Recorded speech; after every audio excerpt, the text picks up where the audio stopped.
Hi guys, I hope you're all doing fantastic. And today I'm focusing on a country called Georgia, the capital called Tbilisi. You might have been there, you might have heard about it. Again, with some great tax programs there, but it comes at a cost, and I'm going to be explaining the key urban challenges in Tbilisi. When I was living in Dubai, I actually nearly moved over to Tbilisi. I had a long-term rental there in Lissi, overlooking Tbilisi. I've, still got spa memberships there. And the reason why I left Tbilisi, Georgia, is because it was not the place. It was great when you compare it against Dubai, because it's so green, it's so different, it's got more culture, but it comes at some massive challenges. If this is your first time seeing me, it's Will from HPT Group. And again, let's really have a look at this. So these are the general challenges at a glance, right?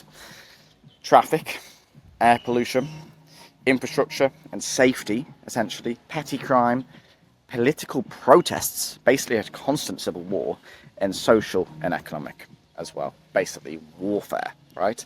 So we'll start off with the traffic. The traffic is horrendous, especially when I was living in Lissi, which is the second most prominent area. It's full of nice supercars, full of this type of stuff, are completely different. It feels like you're in Switzerland on top of looking down upon Tbilisi itself, but it was taking sometimes 45 minutes for a 2-kilometer journey. The traffic is completely awful, and again, the air pollution is just awful as well. It's completely awful. You can read the PowerPoint, the health impact, I'd say it's worse than UAE health pollution in it. And again, something that's not on this PowerPoint presentation is the type of network there. Anyone living there is essentially just a brokey. You could not afford Dubai, you could not afford Malta or Cyprus or Antigua. It's a really, really cheap place, and that's probably the main problem as well.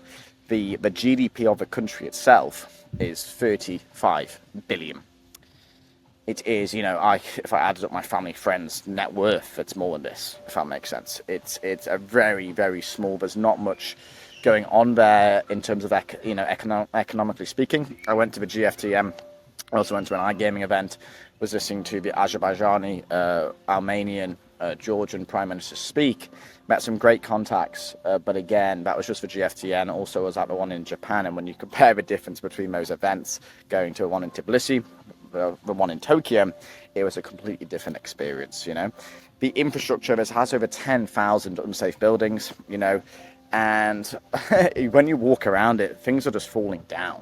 It's unbelievable. You can search it on Google. I didn't want to put any photos on here because the photos just look disgusting. It can be a beautiful city, but at the end of the day, it's not a city for someone like myself who is consulting, running a online fintech and selling software, very high ticket products, essentially speaking. We do not charge low prices, right? At HPT Group, we charge very fair prices for the work that's actually being done. And how could I live in such a poor society where the average salary is about $600 per month, right?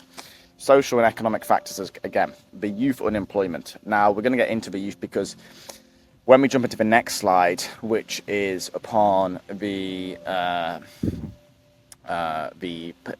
political protests, basically all the youth is very anti-Russian, but they actually depend on most Russian imports, right? So it's a very interesting situation. They want to leave this old Russian regime and be a member of EU, which I don't see how they do not meet EU requirements, from road safety to building safety to walking safety to economical safety. It's just horrendous. The country is completely horrendous. It looks good on paper, but it is not when you're actually there. It's nice for a few days. The food is incredibly awful as well. The wine is beautiful, though. Let me do say that one there. But for good apartments there, as we can see here, there is a rising cost of living. You're looking at $3,000 to $5,000. As mentioned before, there's a lot of brokies there on, trying to sell high-ticket products on living below $1,000 a month, right? Because they are simply unsuccessful people. And again, it is a really brain drain. There's a lot of skilled graduates that just emigrate over to the EU. They do get the Georgian passport. You can't buy it or anything like that. They don't really give them away. There are ways to get it eventually, but you would have to be, maybe helping out with a Silk Road project over there, something like this. And most of the most talented, skilled people actually go over to Europe, right? And there's a massive wealth inequality as well, which is very common in most nations, right? But again, central districts, it's so contrasting. You walk down one street, you walk down another, then you go to Lissi, there is another area I forgot the name of as well, incredibly wealthy, right? But people are just staying in their nice villas, they have their nice cars, and they obviously run their businesses. And the tax regime over there, again, which is what this channel is mostly about, is it's 1%, but then you can see yourself creeping up to 20%. And the issue with Tbilisi as well, and Georgia as a whole, to get TLC status is not quite easy. I know people who have been there for over 6 months and they still don't have that bloody certificate, right? So the government's just entirely behind, right? This is the main problem, which is one of the main reasons why I would never ever recommend to any clients moving to Georgia, and that's political protests and security, right? There's frequent demonstrations, traffic disruption, business interruption, and policing tensions, right? There's huge crowds. You can search it on YouTube. There's a massive angle of two different types of people there, and mostly want to join like Europe, and they're very angry at the local government, right? So obviously the local government's very pro-Russian and the people are very pro-European. So they start protesting, you know, they're chucking stuff at the government buildings, just not great energy, if that makes sense, completely speaking. And petty crime and scams, you know, massive pickpocketing, taxi scams, accommodation fraud, again, fake rental listings, for example, short-term accommodation scams have increased alongside the actual growth of online digital scams as well. And there's low violent crime. It's, you know, despite the petty crime, there's not really much crime there in terms of serious crime, just really, really petty crime. And again, that goes back to the energy that I was just speaking about. The energy is just completely wrong in Tbilisi, okay? Now, this is the main problem. So transport, pollution, petty crime, you know, and the buildings, you can choose a nice building, right? But the political situation is just such on a brink of a civil war every single day of the week there. Yes, it comes and it goes, but you don't know how bad it's going to be, right?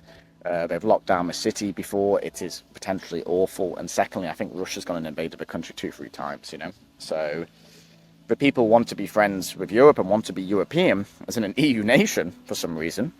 And the government depends on Russia for most of their imports, most of their food, most of their produce, most of their oil. So it's an incredibly interesting situation. I'll be very interested how it develops with the Iranian war. I don't believe it will affect it too much, but potentially the rise of the cost of living there will be drastic compared to those local wages. And really the most important thing is mostly highly skilled people there generally emigrate over to the EU. You know, they're very intelligent. Generally, if they've been to university, the youth is very good at English as well. They're lovely people, but again, incredibly lazy people as well. It's not like a fast-paced city. You know, you ask for a drink, you have to ask for it 2 to 3 times, for example, right? And the tax situation, you can look into it yourself. It looks great on paper, but mark my words, it would not be a solution that I'll be recommending a client, whether you want to be living there or putting your TLC there or having a second base there. It looks great on paper, but in reality, it's bloody awful. So this is the reasons why you should be careful if you're looking at moving to Georgia.